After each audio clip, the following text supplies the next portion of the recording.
Moved into Mark chapter 14, and chapter 14 it begins. This is in the intensification of the focus of the leaders of the Jewish people to try and kill Jesus at this time. And it tells us what time this is. In verse 1, it says, "Now the Passover and unleavened bread was 2 days off, and the chief priests and the scribes were seeking how to seize him by stealth and kill him." So we're seeing right at the time of Passover, the intensity was rising among chief priests and leaders to kill Jesus.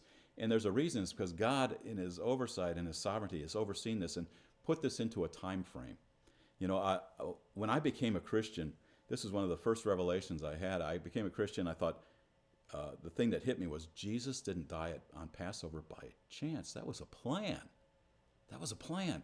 I mean, it's like I'd been raised in church. I'd read the Bible a lot, even not really following Jesus. And I liked the Bible. I believed in Jesus, that this was true. I just hadn't become a real follower yet. And when I did, the amazing thing to me was, this has been planned out.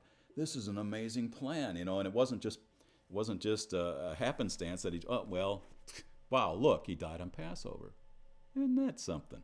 And I'm going to touch on just a little something, a little controversial here, because I haven't done a whole lot of controversy, so you've got to have some every now and then. Just the whole idea of Passover and the death of Jesus.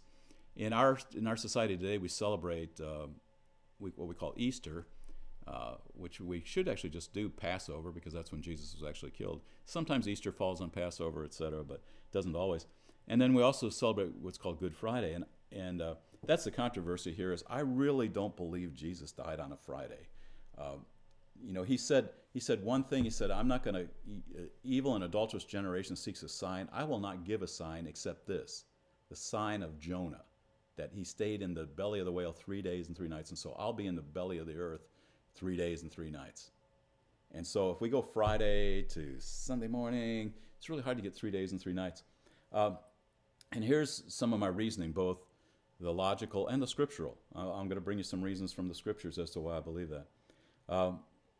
I think Passover was probably that year on a Wednesday, that Jesus was captured, killed on a Wednesday. Then he had Thursday, Friday, and Saturday, those days he was in the grave. He had Wednesday night, Thursday, Friday night. Yeah, Wednesday night, Thursday night, and Friday night, those 3 nights that he was in the grave. And then he rose on the first day of the week, which is pretty well established in all these other places. The reason most people believe he was killed on a Friday is because it says, then on the Sabbath they came and they couldn't go and take care of his body because the Sabbath was the next day. And he mentions the Sabbath there. But there's a couple of scriptures here. John 19:31, jumping way ahead right now. It says, "The Jews, therefore, because it was the day of preparation, so that the body should not remain on the cross on the Sabbath," then it's got in little brackets, "for the Sabbath was a high day, asked Pilate that their legs might be broken and that they might be taken away." It says, "For that Sabbath was a high day." Well, that Sabbath, if you look in Leviticus 23, it talks about you got the Passover, then the next day after the Passover is the Sabbath day. It's the first day of the unleavened bread, and it's a special Sabbath. Well, so this we could have had Wednesday is the crucifixion day, Thursday's the high Sabbath, the first day of unleavened bread, Friday, the day in between, Saturday's the next Sabbath. Because here's what it says, and it's hardly ever translated this way, and we didn't cover this, I don't think, when we were in Matthew, but in Matthew 28, maybe I did, I don't remember. In verse 1 it says, "Now after the Sabbath," it says in my Bible. But the trouble is, in the Greek it says, "Now after the Sabbaths." It's plural. And it's translated that in just a very few translations. You can find them if you look for them. That's the literal. I mean, it really is plural. Now, after the Sabbaths, not Sabbath. And so I believe that what it's talking about there is after the 2 Sabbaths, after the Sabbath, after the day that was after the Passover, the holy day then, and then the regular Saturday Sabbath. After those Sabbaths, they came to the tomb to prepare his body. And so, for those reasons, I think that then fulfills the 3 days and 3 nights that Jesus said would be the only sign he's going to give the unbelieving and adulterous generation. And it also, it fits in better with the whole Passover fulfillment passage. So that's just my controversy for the day. And as we get to chapter 14, we move on to, it goes over the Lord's Supper in verse 22. And he takes the bread and the cup, and once again he gives the significance of that Passover meal, talking about the bread is his broken body and the cup is his blood of the new covenant. And then he says in verse 25, truly I say to you, I shall never again drink of the fruit of the vine until that day when I drink it new in the kingdom of God. And I only bring that up because the kingdom of God is talked about in a couple of different ways by Jesus. And this is the one where he's talking about a future kingdom. And a lot of times that's mostly what people think, but then some people just mostly think, well, Jesus said the kingdom is among you. It's here. The kingdom is at hand. It's present. And that's also true. It was present in his presence because the king was present. The kingdom was present. Jesus is the king, and so wherever he was, the kingdom was present. But there is also a future kingdom where he says he's not even going to drink and eat with them again like this until that future kingdom. And so they complete that Last Supper, we call it. They go to Gethsemane. Jesus is betrayed and arrested. And this, in Mark, there's an interesting thing here where it looks like it's peculiarly Mark himself speaking here about an incident, not in any other gospel. In chapter 14, verse 51, it says, and a certain young man was following him, wearing nothing but a linen sheet over his naked body. And they seized him, and he left the linen sheet behind and escaped naked. Well, what's that all about? Well, it's probably about Mark. Who else would know this but him?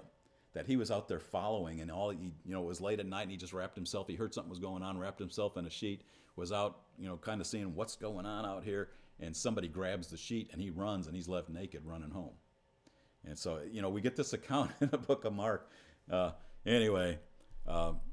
then it goes on, and it talks about Jesus is, once again, before those accusing him, when Peter denies him, and, Mark is really associated closely with Peter. He was kind of Peter's disciple until later when Paul also incorporated him back, and they seemed to mend their differences. But we go through Peter's denial, and here it says it a little bit different. In verse 72, it says, immediately a cock crowed a second time, and Peter remembered how Jesus had made the remark to him, before a cock crows twice, you will deny me 3 times, and he began to weep. In the other Gospels, it says before the cock crows, but here, before a cock crows twice, he'll deny me 3 times. And that might be more specific because Mark was closer with Peter and really probably had heard Peter talk about that maybe a little bit more. Anyway, so we get into chapter 15, and it's where Jesus is mocked, and he's in trial, and the things that we've talked about before. He's scourged.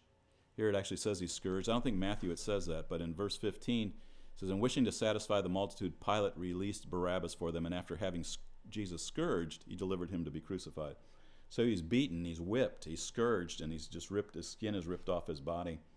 And we see the specifics here in this also. And when you get to verse 39, we saw it in general in Matthew, but here it says, and when the centurion who was standing right in front of him saw the way he breathed his last, he said, truly this man was the Son of God.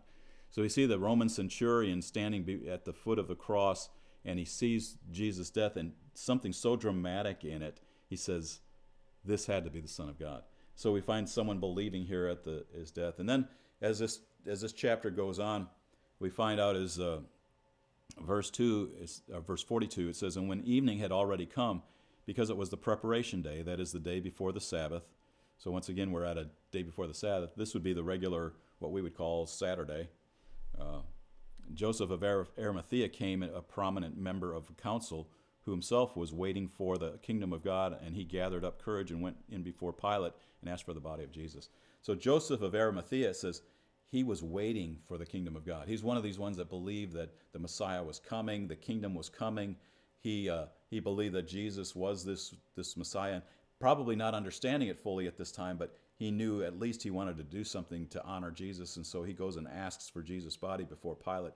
He's given his body, and then Joseph of Arimathea fulfills even the Isaiah passages where he says Jesus is crucified among the sinners, but his grave is with the wealthy. And so Joseph of Arimathea, a wealthy man, actually uses his tomb to give to Jesus and fulfill the passage from Isaiah.